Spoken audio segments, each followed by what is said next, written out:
புது சிருஷ்டியின் குடும்பமும் கடமைகளும். Reprint number 4192, பக்கம் 222. தலைப்பு: இஸ்ரேலின் தவறான நடத்தை.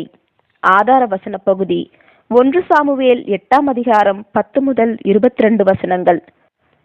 நற்குணசாலியாக பிறந்த சாமுவேல் எனும் தலைப்பின் கீழ் காணலாம். சாமுவேலின் பயிற்சியானது ஏலியுடன் காணப்பட்டது என்பதையும், ஏலியின் குமாரர்களோ லஞ்சம் வாங்குகிறவர்களாகவும் திவ்ய சட்டம் மற்றும் நீதிக்கு தங்களது தவறான உதாரணத்தினால் இழிவு கொண்டு வந்தவர்களாகவும் ஆகி போனார்கள் என்பதையும் நாம் மறந்துவிடக்கூடாது.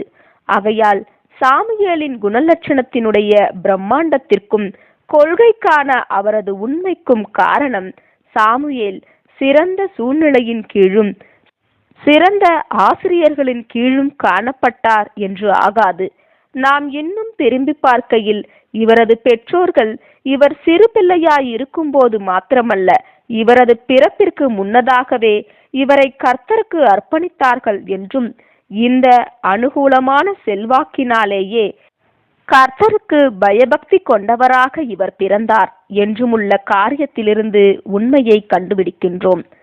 பெற்றோர்களின் எண்ணங்கள், விசேஷமாக தாயின் எண்ணங்களானது கர்ப்பகாலத்தின் போது பிள்ளையினுடைய மனப்பண்புகள் விஷயத்தில் பெரும் செல்வாக்கு கொண்டிருக்கும் என்பதில் ஐயமில்லை. ஒவ்வொரு பிள்ளையும் தேவனுக்கான, நீதிக்கான, சத்தியத்திற்கான, நன்மைக்கான பெரிதளவில் உள்ள பயபக்தியுடன் பிறந்திட வேண்டும். இப்படியாக பிறப்பது என்பது தற்காலத்தினுடைய சூழ்நிலைகளின் கீழ் நீதியின் பாதையில் பயணிக்க அனுகூலமான துவக்கத்தினை பெற்றிருப்பதாக இருக்கும். இப்படியாக கருத்தரிக்கப்பட்டு பிறந்த குழந்தையாகிய சாமுவேல் கர்த்தருடைய ஊழியத்திற்கென்று ஏலியின் கீழ் ஒப்படைக்கப்படும் காலம் வரையிலும் நன்கு பயிற்றுவிக்கப்பட்டிருந்திருப்பார் என்பதிலும் நமக்கு நிச்சயமே.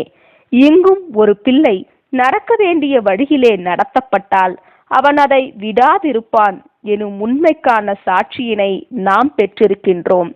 தங்கள் பிள்ளைகளை பயிற்றுவித்திடும் விஷயத்தில், அதுவும் கற்றுக் கொடுக்கப்படும் படிப்பினைகள் மிக ஆழமாய் மனதில் பதிந்திடும் அவர்களது அந்த வருஷங்களில் அவர்களை பயிற்றுவித்திடும் விஷயத்தில் தங்கள் கைகளில் எத்தகைய பொறுப்பு காணப்படுகின்றது என்பதை கிறிஸ்தவ பெற்றோர்கள் உணர்ந்து கொள்ளுவார்களானால் அது எத்துணை நலமானதாய் இருக்கும்.